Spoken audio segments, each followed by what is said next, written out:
ও একটু চুপ করে থেকে বলল, মামি আমি আপনার কাছ থেকে শুধু একটা জিনিস চাই। আপনি আমাকে সব সময় এভাবে ভালোবাসবেন। আমার হৃৎপিণ্ডটা আবার দ্রুত লাফাতে শুরু করল। আমি ওর কথার মানে বোঝার চেষ্টা করলাম। ওর কথায় কি কেবল পরিবারের প্রতি ভালোবাসা নাকি আরও কিছু? আমি বললাম, হাসান তুমি আমার ছেলের মতো, আমি তো তোমাকে সব সময় ভালোবাসবো, কিন্তু তুমি কি আমার কাছে কিছু লুকাচ্ছ? ও হাসল কিন্তু কিছু বলল না। আমার মনে হলো ও যেন কিছু বলতে চায় কিন্তু সাহস করছে না।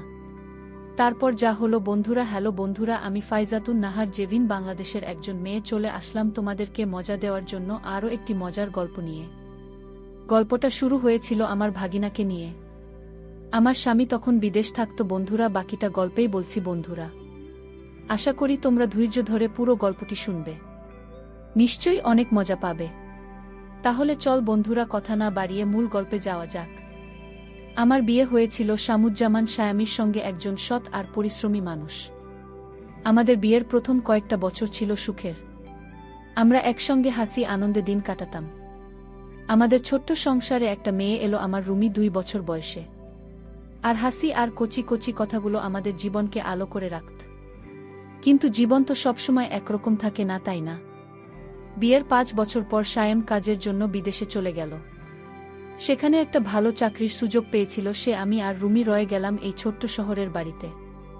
একা স্যাম চলে যাওয়ার পর আমার জীবনটা একটু কঠিন হয়ে গেল। একা হাতে রুমির দেখাশোনা, সংসারের কাজ, আর মনের মধ্যে একটা ফাঁকা ভাব। তখন আমার জীবনে এলো আমার ভাগিনা হাসান। ইমাম হাসান আমার স্বামীর বোনের ছেলে, বয়স মাত্র 21। ওর বাবা মা অনেক আগেই আলাদা হয়ে গিয়েছিল। আর হাসান তার সৎমার কাছে বড় হয়েছে। হাসান আমাদের বাড়িতে এসে থাকতে শুরু করল যাতে আমাদের সংসারের ছোটখাটো কাজে সাহায্য করতে পারে। বাজার সদাই, বাড়ির টুকটাক মেরামত, এসবও খুব মনোযোগ দিয়ে করত। হাসানের মধ্যে একটা জিনিস আমার খুব ভাল লাগত, ওর রুমির প্রতি ভালোবাসা। রুমে যখনই হাসানকে দেখত ওর মুখে হাসি ফুটে উঠত। হাসান বাজার থেকে রুমির জন্য ছোট ছোট খেলনা, রঙিন বেলুন কিংবা চকলেট নিয়ে আসত। রুমে খুশিতে লাফাত আর আমার মনটা ভরে যেত। হাসানের এই স্নেহ আমাকে মুগ্ধ করেছিল। আমি ভাবতাম এত অল্প বয়সে কি সুন্দর দায়িত্ববোধ ছেলেটার। আমার মনে হতো হাসান আমার ছেলের মতোই, যাকে আমি সব সময় ভরসা করতে পারি। কিন্তু ধীরে ধীরে আমি কিছু একটা লক্ষ্য করতে শুরু করলাম। হাসান আমার সঙ্গে খুব বেশি কথা বলতে চাইত। সে হাসি মুখে গল্প করত। আমার দিন কেমন গেল, আমি কি করলাম, এসব জানতে চাইত। প্রথমে আমি ভেবেছিলাম এটা তো স্বাভাবিক, হয়তো ও আমাকে একা থাকতে দেখে একটু সঙ্গ দিতে চায়। কিন্তু তার কথার মধ্যে একটা অদ্ভুত আগ্রহ ছিল যেটা আমার কাছে কিছুটা অস্বস্তিকর মনে হতো। একদিনও আমার জন্য একটা ছোট্ট উপহার নিয়ে এলো, এক জোড়া কানের দুল। আমি অবাক হয়ে বললাম, হাসান এটা কেন? ও হেসে বলল, মামি আপনাকে দেখে মনে হলো এটা আপনার জন্য পারফেক্ট। আমি উপহারটা নিয়ে হাসলাম, কিন্তু মনের মধ্যে একটা প্রশ্ন জাগল, হাসান কেন আমার জন্য এসব আনছে? ওডি আচরণের পেছনে কি কোনো উদ্দেশ্য আছে? আমি নিজেকে বোঝালাম না, আমি বোধহয় বেশি ভাবছি। হাসান তো আমার ছেলের মতোই, ওর মধ্যে কোনো খারাপ উদ্দেশ্য থাকতে পারে না। তবুও আমার মনের কোণে একটা সন্দেহ জেগে রইল, যেন কিছু একটা ঘটতে চলেছে। এক সন্ধ্যায় আমি আর রুমি আমাদের ঘরে বসে গল্প করছিলাম। হঠাৎ দরজায় একটা টোকা পড়ল। আমি একটু অবাক হলাম, কারণ এত রাতে কেউ আসার কথা নয়। আমি দরজার কাছে গিয়ে দাঁড়ালাম, কিন্তু ভয়ে দরজা খুলতে পারছিলাম না। কে জানে কে এসেছে। একটু পরে আবার টোকা পড়ল, এবার একটু জোরে। আমি সাহস করে দরজা খুললাম, দেখি হাসান দাঁড়িয়ে আছে, ওর মুখে একটা অদ্ভুত হাসি। আমি জিজ্ঞেস করলাম, হাসান এত রাতে কি হলো? হাসান শান্ত গলায় বলল, মামি আমার রুম এ পানি নেই, তৃষ্ণা পেয়েছে, তাই ভাবলাম আপনার কাছে একটু পানি চাই। আমি ওকে পানের গ্লাস দিলাম, কিন্তু ওর চোখে একটা অস্বাভাবিক দৃষ্টি লক্ষ্য করলাম। সে আমার দিকে তাকিয়েছিল, যেন কিছু বলতে চাই কিন্তু বলছে না। আমার মনটা অস্থির হয়ে উঠল। ও চলে যাওয়ার পর আমি দরজা বন্ধ করি। ভাবতে লাগলাম, হাসানের এই আচরণের মানে কি? ও কি সত্যিই শুধু পানির জন্য এসেছিল, নাকি এর পিছনে অন্য কিছু আছে? আমার মনের মধ্যে একটা রহস্য জেগে উঠল, যার উত্তর আমাকে খুঁজে বের করতে হবে।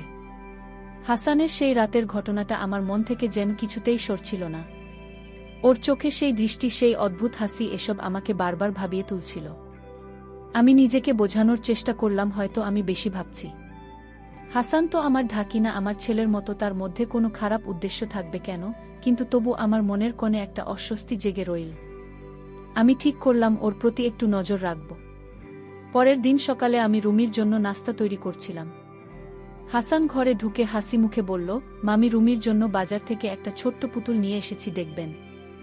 আমি হেসে বললাম, তুমি তো রুমির জন্য সব সময় কিছু না কিছু এনে দাও, এত ভালোবাসো ওকে। হাসান হাসল, কিন্তু তার হাসিতে আবার সেই অদ্ভুত ভাবটা আমার চোখে পড়ল। ও বলল, রুমি তো আমার ছোট বোনের মতো, ওর হাসি দেখলে আমার মন ভরে যায়। আমি কিছু না বলে শুধু মাথা নাড়লাম।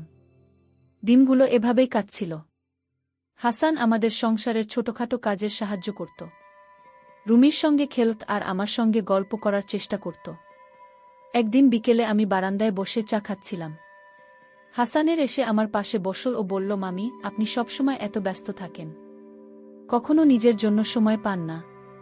আমি একটু অবাক হলাম, এমন প্রশ্ন ও আগে কখনো করেনি। আমি হেসে বললাম, মা হলে এমনই হয়। হাসান রুমিয়ার সংসার নিয়ে আমার সময় কেটে যায়। হাসান চুপ করে আমার দিকে তাকিয়ে রইল, তারপর বলল, মামি আপনি অনেক সুন্দর, মানে আপনার মনটা আপনি সবসময় সবার জন্য ভাবেন। আমি হাসলাম, কিন্তু কথার মধ্যে একটা অদ্ভুত আবেগ লক্ষ্য করলাম। আমার মনে হলো ও যেন কিছু বলতে চায়, কিন্তু পুরোটা বলছে না। আমি বিশ্বাসটা পাল্টে বললাম, হাসান তুমি বরং বলো তোমার পড়াশোনা কেমন চলছে। ও হাসল, কিন্তু আমার প্রশ্নের উত্তর না দিয়ে উঠে চলে গেল। আমার মন আরও অস্থির হয়ে উঠল। একদিন আমি বাড়ির পেছনের উঠোনে কাপড় ধুচ্ছিলাম, রুমি ঘরে ঘুমাচ্ছিল। হঠাৎ আমার চোখ পড়ল, হাসান দূর থেকে আমাকে দেখছে। ওর দৃষ্টিতে একটা অদ্ভুত তীব্রতা ছিল, যেন কিছু ভাবছে। আমি একটু অস্বস্তি বোধ করলাম। কাজ শেষ করে ঘরে ঢুকে গেলাম, কিন্তু মনের মধ্যে প্রশ্নটা আরও জোরালো হলো, হাসান কেন এমন করছে? উনি আচরণের মানে কি? আমি কি ভুল কিছু ভাবছি?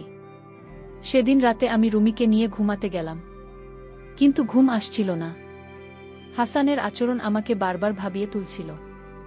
আমি ভাবলাম হয়তো ওর মনে কিছু চলছে, যেটা ও আমার সঙ্গে শেয়ার করতে পারছে না। আমি ঠিক করলাম ওর সঙ্গে খোলা